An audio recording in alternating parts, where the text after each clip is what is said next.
we're getting interest in organisations, and we're developing now into an organisational stress audit.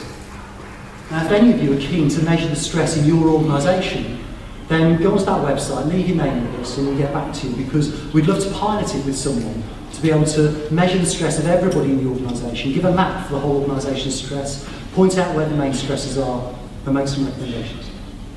Okay? So stress, huge element, and we have a very, very individual, unique way of dealing with stress. We help people position their own relationship with it. Well, I don't have time to talk about that today, I'm afraid, which is much the relief of the lady who spoke to me earlier who said, I heard you talk about stress a few weeks ago. Shadow projections. Now, this is a concept that we were on a training course take about an hour and a half to cover. I'm going to talk about it for about 2.5 minutes. Okay, so it really is a sort of, a dip into this material. The concept of the shadow was formed by a guy called Carl Gustav Jung. Have you heard of Jungian psychology? Yeah? Okay. So he was an associate and a friend of Freud. Freud's the grandfather of psychotherapy. He said, lie down on the couch, tell me everything about you, tell me your dreams. Then he said, it's all about sex. Okay? Jung came along. They sort of had almost a love affair, these guys, an intellectual love affair. But in the end, Freud couldn't cope with Jung's ideas and they split. Okay? And Jung's psychology has then come so far into the 20th century that it's underneath it. Okay? And Jung said that the shadow is the part of me that I would rather you didn't see. Okay? Now, when I say that, I don't mean it's that tattoo on my buttock that says Viva Las Vegas that I got when I was drunk on a stag weekend. Okay? What it means is there's parts of my personality that I'm not prepared to share with anyone. So it's the person I would rather not be. Okay? So, as an example, I may have been brought up as a boy in a household where it's good to try hard, it's good to be good at your job, but to boast or be arrogant or be proud is not a good thing. Okay? People don't like people who boast, people don't like people who are arrogant. Okay? And if I've been brought up in that culture, how do you think I'm going to experience somebody who is very confident, very happy to talk about what they do, and is happy to say how good they are at their job? Am I going to like them?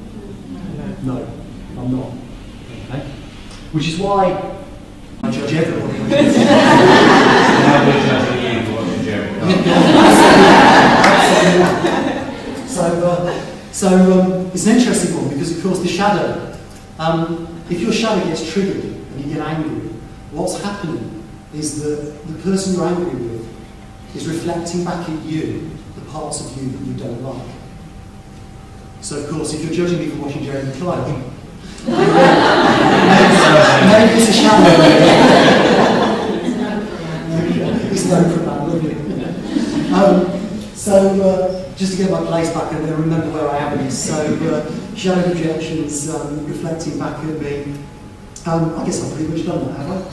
Yeah, I get an awful lot of that. So, very simply, what happens is that if you judge somebody for being arrogant, smart, self-centred, smarmy, whatever you want to call it, any judgments you're prepared to throw out, please always ask yourself, can I own that part of me? Is that part within me? Okay? And what I always say is that if you are judging someone, and I'll use the terms again, these are the ones I throw out to people most often: arrogant, smarmy, self-centred, egocentric. How do I know what it's like to be arrogant, smarmy, self-centred and egocentric? How do I know that? Unless it's within me.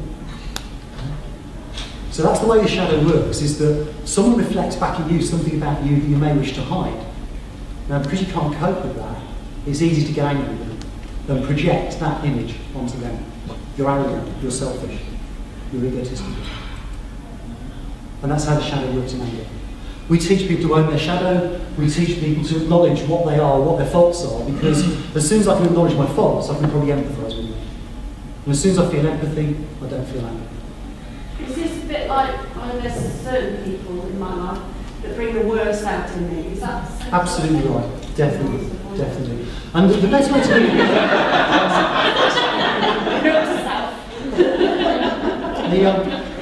it, the best phrase I love comes from the playground when you're 4 years old, which is, it takes one to know. Okay? So if you find yourself criticising or judging somebody, just say to yourself, it takes one to know them. And that'll probably bring you back down to earth. Okay? So, The next one, primary needs, another really big chunky subject. How do I describe it in 2 minutes flat?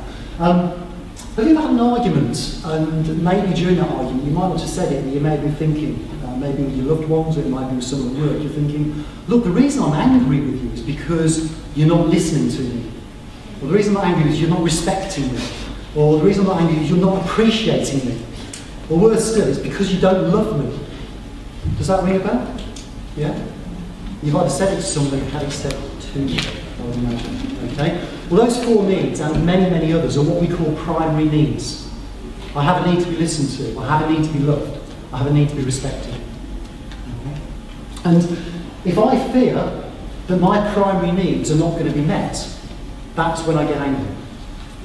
Okay? Because I feel hurt, and the only way I can express that hurt is to get angry. Okay? So we all have this set of needs. It's a very, very long list of needs, I might add. Okay? And what we tend to do as human beings is we tend to expect everybody else to meet them for us. Okay? And then when somebody fails to meet those needs, or we fear that they may fail to meet those needs, that's when we get angry. So as an example, I have this primary need to be listened to. Okay? Now, as I'm sitting here, there's a couple of people looking up at the ceiling, people doing their nails, maybe someone's looking outside, listening to the group that's going on next door. Who knows? Right? If I wasn't a person who knew that what I say is worth listening to, I might get angry, I might get a bit upset about it. But because I listen to myself, and I know I'm worth listening to, actually I can reason that, well, the people who are doing the nails are looking up, that's their way of listening. Yeah? The person who's got over there has just been a bit distracted because these walls are thin, and I don't get angry. It's simply because I know that I'm worth listening to. So, what we teach in the British Association of Anger Management and in Beating Anger is that as adults we're responsible for looking after our own emotional needs. You may have heard that before. Yeah? So, if I look after my own emotional needs and I listen to myself and I know that I'm worth listening to, I won't get triggered into anger if I don't think people listening to me. So let's apply that to love. Okay? We have a definition for unconditional love, which is, my definition is, I love you despite the fact that I know you cannot meet my needs.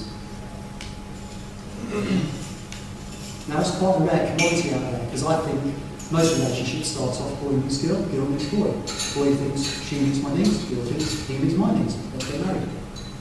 Quite often we have children. Children are very needy things, aren't they? Mothers need to give everything to their children. So maybe one of the partners then starts to feel their needs aren't being met. And they expect their needs to be met. And that's where the fractures can often start. Okay? So there's some marriages out there that are marriages where they both know they meet each other's needs and that's fine. But there are other marriages out there where actually the partners say, it doesn't matter the fact you don't meet my needs, I'm with you because I love you. And I'll meet my own needs. Well, I guess when I'm talking about love, what I'm saying is that effectively you need to listen to yourself, you need to love yourself, you need to recognise that you're worth loving. That way you'll have an unconditionally loving relationship. And that's where I can play my favourite joke now and say, you know what, it's easy for me because I do this work, I live my work. So it means there's nobody in this room that loves me more than I do. Great, isn't it?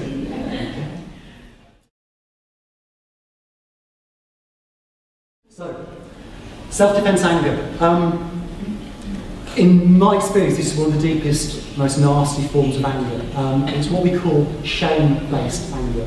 So if you've ever grown up in a shaming environment where you may have been shamed every day for the things that you were told that you were doing wrong, or for the person that you were, then you will undoubtedly have something that's called toxic shame. Now, there's a guy called John Bradshaw who wrote a book called Healing the Shame That Binds You. And he talks about people who suffer with toxic shame. And he says that they live in the centre of a forest. And if they feel safe, they'll come to the edge of the forest, but no further. And when they go back into the forest where they live, every tree's got a 360-degree mirror around it. And it reflects back at them every imperfection that they've ever had. In other words, they live in my version of hell.